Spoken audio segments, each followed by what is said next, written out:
নমস্কার দর্শকবৃন্দ, আজকের এপিসোডটা শুরু করার আগে আপনাদের বলে রাখি, যা যা শুনতে চলেছেন তারপর হয়তো আপনাদের মাথায় একটাই প্রশ্ন ঘুরপাক খাবে। আমেরিকা সত্যি ইরানের সঙ্গে আরেকটা বড় লড়াইয়ের জন্য তৈরি হচ্ছে, নাকি এটা শুধুই একটা চাপ বাড়ানোর খেলা?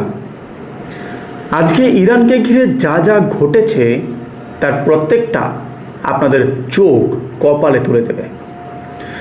হরমুজ প্রণালীতে আমেরিকার অনির্দিষ্টকালের অবরোধ, একটা নতুন আক্রমণকারী ড্রোন বাহিনী, একটা নতুন যুদ্ধ জাহাজ মধ্যপ্রাচ্যের দিকে রওনা, ইরাকের এরবিলে আবার ড্রোন হামলা, আর সংযুক্ত আরব আমিরাতের দুটো তেল ট্যাঙ্কারে হামলা।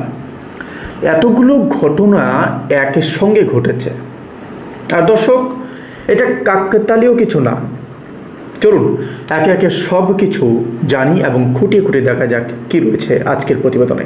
দর্শক বিন্দু, প্রথমেই আসি আমেরিকার সেই অবরোধের কথায়, যেটা নিয়ে সবচেয়ে বেশি হইচই হচ্ছে। আমেরিকার প্রতিরক্ষা সচিব সাফ জানিয়ে দিয়েছেন, ইরানের সামুদ্রিক অবরোধ তারা অনির্দিষ্টকাল ধরে চালিয়ে যাবেন। মানে কোনো সময়সীমা নেই, কোনো শেষের তারিখ নেই। এবার একটু ভাবুন তো দর্শক, একটা স্বাধীন দেশের সমুদ্রপথ, তার বাণিজ্য, তার তেল রপ্তানি সব বন্ধ করে দেওয়া, এটাকে কি আপনি স্বাভাবিক কূটনীতি বলবেন? আমি তো বলবো না। এটা এরকম অর্থনৈতিক শ্বাসরোধ করার চেষ্টা, একরকম বলতে পারেন যে অর্থনৈতিক শ্বাসরোধ করার চেষ্টা।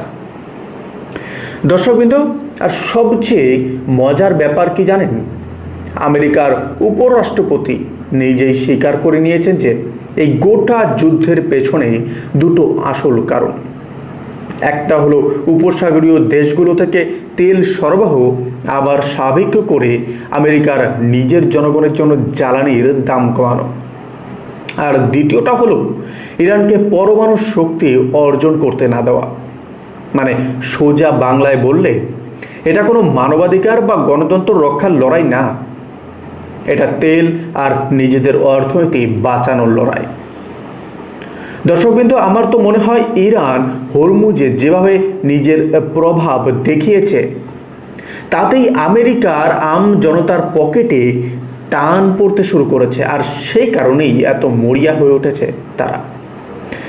আর এদিকে ইরানও কিন্তু চুপ করে বসে নেই। ইরানের সেনাবাহিনী স্পষ্ট জানিয়ে দিয়েছে, আমেরিকা যতই দাবি করুক যে হরমুজে সমুদ্রপথ স্বাভাবিকভাবে চলছে, বাস্তবে ইরানের অনুমতি ছাড়া একটা জাহাজও ওই প্রণালী দিয়ে পার হতে পারছে না। এখানে আমার একটা কথা বলার আছে, এটা কিন্তু দুর্বলতা না, এটা একরকম কৌশলগত শক্তির প্রদর্শন। একটা দেশ যাকে বছরের পর বছর নিষেধাজ্ঞা দিয়ে এক ঘরে করে রাখার চেষ্টা হয়েছে, সেই দেশ আজও নিজের সীমানার জলপথে এতটা নিয়ন্ত্রণ রাখতে পারছে, এটা কিন্তু চারটেখানি কথা না। আর তার ওপর আমেরিকার অর্থমন্ত্রী নিজেই বলে দিয়েছেন, ইরানের বিরুদ্ধে এমন নিষেধাজ্ঞা তারা আনতে চলেছেন যা ইতিহাসে আগে কোনো দেশের ওপর কখনো চাপানো হয়নি। ভাবুন তো দর্শক, এত শক্তি, এত টাকা, এত সামরিক জোট থাকা সত্ত্বেও একটা দেশকে কাবু করতে না পেরে এখন সবচেয়ে কঠোর অর্থনৈতিক অস্ত্র ব্যবহার করার কথা বলছে আমেরিকা। এটাই তো প্রমাণ করে ইরান আসলে ততটা দুর্বল নয় যতটা মিডিয়ায় দেখানো হয়। দর্শকবৃন্দ, এবার আসি এরবিলের ঘটনায়। ইরাকের কুর্দিস্তান অঞ্চলের এরবিলে রাতের বেলা কয়েকটা ড্রোন উড়ে আসে, যেগুলো এয়ার ডিফেন্স সিস্টেম আটকে দেয় বলে দাবি করা হচ্ছে। ভাঙ্গা টুকরো গিয়ে পড়ে বিমানবন্দরের কাছের একটা আবাসিক এলাকায়। কিন্তু রিপোর্টে বলা হচ্ছে লক্ষ্য নাকি ছিল একটা হোটেল, যেখানে আমেরিকান সেনা থাকার কথা বলা হচ্ছে। এখন এখানে আমি একটু আপনাদের সঙ্গে খোলাখুলিভাবেই কথা বলি। এরকম হোটেলে সেনা লুকিয়ে রাখার খবর কিন্তু নতুন না। এর আগে ওমানে ঠিক একই রকম বা এই রকমই সেনা লুকিয়ে রাখার কথা শোনা গিয়েছিল। তার মানে কি দাঁড়ায়? নিজেদের ঘাঁটি ছেড়ে বেসামরিক এলাকার হোটেলে লুকিয়ে থাকা মার্কিন সেনাদের নিরাপদ ভাবাটাই তো একটা বড় প্রশ্ন তুলে দেয়। আর যতবারই বলা হয় সব ইন্টারসেপ্ট হয়ে গেছে, কোনো ক্ষতি হয়নি, তার কিছুদিন পরেই কোথাও না কোথাও সেনা হতাহতের খবর ফাঁস হয়ে যায়। এই প্যাটার্নটা আমি বহুবার দেখেছি, আর আপনাদেরকেও বা আপনাদেরও নিশ্চয়ই সেটা মনে আছে, আমি আপনাদেরকে আপডেট করেছিলাম। দর্শকবৃন্দ, এবার একটা বিষয় শুনলে আপনাদের গায়ে কাটা দেবে। আমেরিকা মধ্যপ্রাচ্য তৈরি করেছে তাদের প্রথম আক্রমণাত্মক ড্রোন বাহিনী, যার নাম দেওয়া হয়েছে ফ্যালকন স্ট্রাইক। এই বাহিনীর কাজ শুধু ড্রোন আটকানো না, বরং নিজেরাই আক্রমণ চালানো। এতে ব্যবহার হবে সেই সব একমুখী আক্রমণাত্মক ড্রোন যেগুলো লক্ষ্যে গিয়ে আঘাত হানার পর আর ফিরে আসে না। মজার কথা হলো, এই ধরনের আত্মঘাতী ড্রোন প্রযুক্তিতে ইরানের নিজেরই বিশাল ভান্ডার আছে। আর সেই একই ধরনের প্রযুক্তি এখন কপি করে আমেরিকা ও তার আঞ্চলিক বলতে পারেন যে শারিকরা মিলে একটা যৌথ আক্রমণ বাহিনী গড়ে তুলছে। আকাশ থেকে, সমুদ্রের ওপর থেকে আর সমুদ্রের নিচে থেকেও চলবে এই ড্রোন। অর্থাৎ এবার শুধু প্রতিরক্ষা না, সরাসরি আক্রমণের প্রস্তুতি। এই খবরটা শুনে আমার একটাই কথা মনে হয়, যুদ্ধ যদি সত্যিই এতটা ন্যায্য কারণেই হতো, তাহলে এত দেশ জোট বেঁধে একটা দেশের বিরুদ্ধে আক্রমণাত্মক বাহিনী তৈরি করার দরকার পড়তো না। এটা স্পষ্ট বোঝা আছে, লক্ষ্য একটাই, ইরান। আর ভবিষ্যতের যুদ্ধ যে পুরোপুরি ড্রোন নির্ভর হতে চলেছে সেটা বলাই বাহুল্য। যুদ্ধ বিমান অনেক দামি, একটা পড়ে গেলেই বিশাল ক্ষতি, কিন্তু ড্রোনে না পাইলটের প্রাণহানির ঝুঁকি, না অত খরচ। তাই যেসব দেশের ওপর ইরান মিসাইল আর ড্রোন হামলা চালাচ্ছে, তারা এবার নিজেরাও পাল্টা ড্রোন বাহিনী তৈরি করতে বাধ্য হচ্ছে। তবে এখানে একটা প্রশ্ন থেকেই যায়, যেটা আমি নিজেও বারবার ভাবি। এই পুরো যুদ্ধে এখনো পর্যন্ত ইরানের ওপর সরাসরি হামলা করেছে শুধু আমেরিকা আর ইসরায়েল। তাহলে এই বিশাল যৌথ ড্রোন বাহিনী কি সত্যিই শুধু ইরানের জন্য, নাকি এর পেছনে আরও বড় কোনো পরিকল্পনা লুকিয়ে আছে? ইয়েমেনের হুতিদের দিকেও কি নজর যাচ্ছে এবার? এই প্রশ্নটা আমার মাথায় ঘুরছে, আর আপনাদের মাথাতেও নিশ্চয়ই ঘুরবে। দর্শকবৃন্দ, এবার আসি যুদ্ধজাহাজের খবরে। আমেরিকায় একটা নতুন বিমানবাহী রণতরী মধ্যপ্রাচ্যের দিকে রওনা হয়ে গেছে। এদিকে আগে থেকেই মোতায়েন থাকা রণতরীতে সেনাদের মানসিক স্বাস্থ্য নিয়ে প্রশ্ন উঠছে। কোথাও সেনারা নিজেদের মধ্যে গুলি বিনিময়ে মারা গেছে, কোথাও জাহাজে থেকে ঝাঁপ দিয়ে আত্মহত্যার চেষ্টার খবর এসেছে। এটা কিন্তু খুবই গুরুত্বপূর্ণ একটা দিক, যেটা মূলধারার খবরে খুব একটা আলোচনা হয় না। এত দূরে এতদিন ধরে সমুদ্রে থাকা, চাপের মধ্যে থাকা সেনাদের মানসিক অবস্থা যে ভেঙে পড়ছে, সেটা কিন্তু বলে দেয় এই যুদ্ধ প্রস্তুতির আসল মূল্য কতটা মানুষের জীবনে গিয়ে পড়ছে। এখন নতুন রণতরী আসার দুটো কারণ হতে পারে।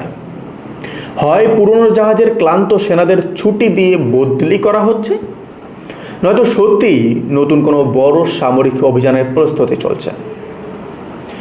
ব্যক্তিগতভাবে আমার মনে হয় একের সঙ্গে এক রণতরী, এক নতুন আক্রমণাত্মক বাহিনী, এত কঠোর নিষেধাজ্ঞার হুমকি, এগুলো একের সঙ্গে যখন ঘটে তখন সেটা নিছক রুটিন বদলি হতে পারে না। দর্শকবৃন্দ, আরেকটা বড় খবর হলো, ইরান আবার সংযুক্ত আরব আমিরাতের দুটো তেল ট্যাঙ্কারে হামলা চালিয়েছে হরমুজ প্রণালীতে। আমিরাত এটাকে বলছে শত্রুতামূলক ইরানি হামলা। আর ইরানের বাহিনীর ওপর অভিযোগ তুলছে যে বাণিজ্যিক জাহাজকে নিশানা করার। এখন এটা যদি একপাক্ষিকভাবে শুধু ইরান অগ্রাসী বলে দেখা হয়, তাহলে পুরো ছবিটা অসম্পূর্ণ থেকে যাবে। ইরানকে অর্থনৈতিকভাবে একঘরে করা হচ্ছে, তার তেল রপ্তানির পথ বন্ধ করার চেষ্টা চলছে, তার ওপর একের পর এক নিষেধাজ্ঞা। এই পরিস্থিতিতে ইরান যদি হরমুজে নিজের উপস্থিতি আর নিয়ন্ত্রণ বজায় রাখতে চায়, সেটাকে আমি বলবো আত্মরক্ষার একটা রূপ, নিছক অগ্রাসন না। যে দেশটাকে চারদিক থেকে ঘিরে ফেলার চেষ্টা চলছে, সে যদি নিজের প্রতিবেশী অঞ্চলে শক্তি প্রদর্শন করে, সেটাকে বোঝা দরকার পুরো প্রেক্ষাপট দিয়ে, শুধু একটা লাইনের হেডলাইন দিয়ে না। দর্শকবৃন্দু, এবার একটা মানবিক খবরও আপনাদেরকে জানাই।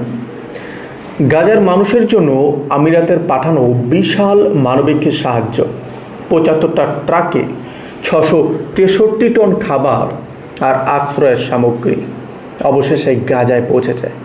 কিন্তু এখানেও একটা কথা না বললেই না। এই সাহায্য রাফা ক্রসিং পেরোনোর পরেও ৫ দিন ধরে ইসরায়েলি বাহিনী প্রতিটা জিনিস খুঁটিয়ে খুঁটিয়ে তল্লাশি করেছে। মানুষগুলো না খেয়ে আশ্রয়হীন অবস্থায় দিন গুনছে, আর সামান্য খাবার পৌঁছাতেও ৫ দিন লেগে যাচ্ছে তল্লাশির নামে। এটা কি শুধুই নিরাপত্তার প্রশ্ন, নাকি একরকম মানবিক সাহায্যকেও ইচ্ছাকৃতভাবে ধীর করে দেওয়ার কৌশল? দর্শক, আমার মত যদি আপনারা মানেন, দ্বিতীয়টাই বেশি সত্যি। আর এখানে একটা কথা আপনাদেরকে বলে রাখি, অনেকে গাজার নামে চাঁদা তুলে সেই টাকা গাজায় পাঠাই না।